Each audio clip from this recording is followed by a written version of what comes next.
KP's Kingdom, cooking with KP, and today I'm going to show you how to make this amazing chicken, date and roasted almond pilaf. Right, a really nice one pan dish.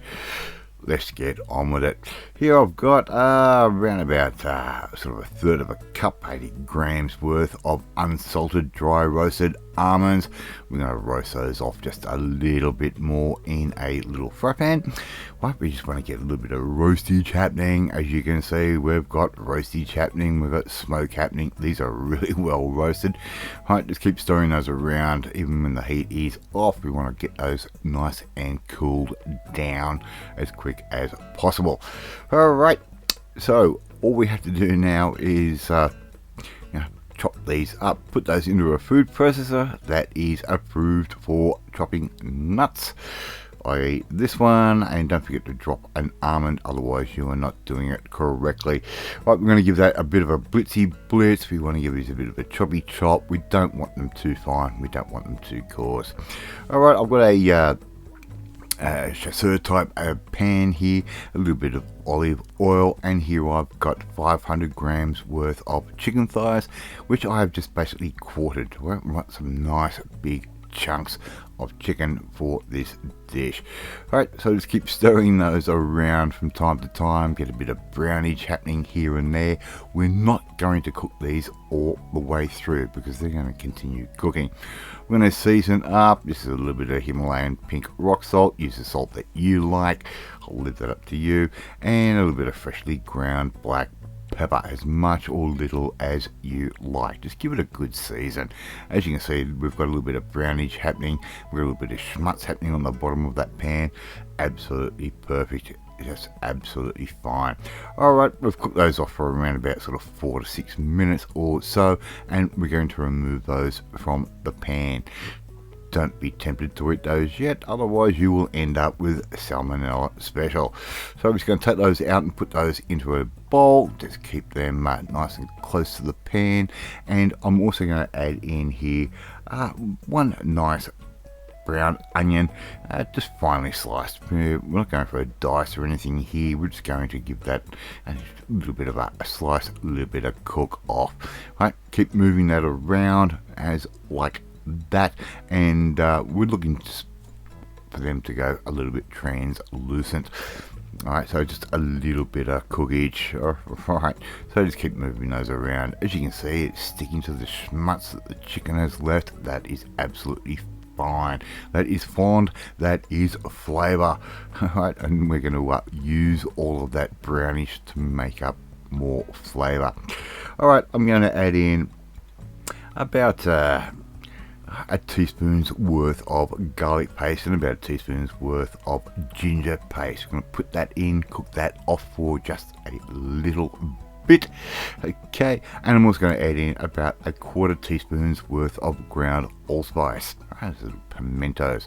I'm going to throw in a cinnamon quill, cinnamon stick, throw that straight in, roast that off for a few seconds or so, and as you can see, we've got a lot of brownish happening. We're building up a really nice fond.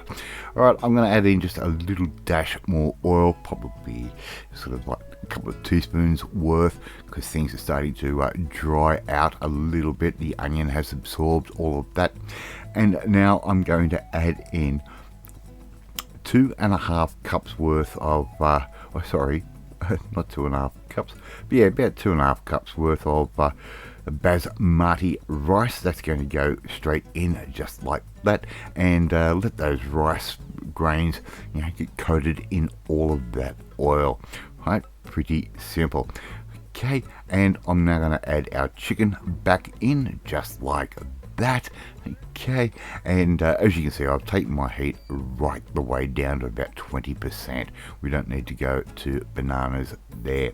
I'm going to add in about 150 grams worth of pitted dried dates. I've just sliced those lengthways in half. Right, they can go straight in. It's going to add a beautiful sweetness to this particular dish. I'm going to add in 500 ml of chicken stock, just pre-bought. There's nothing wrong with doing that. Alright, it can sometimes cost you more to make chicken stock than you can actually buy it for when it is on special at your local supermarket.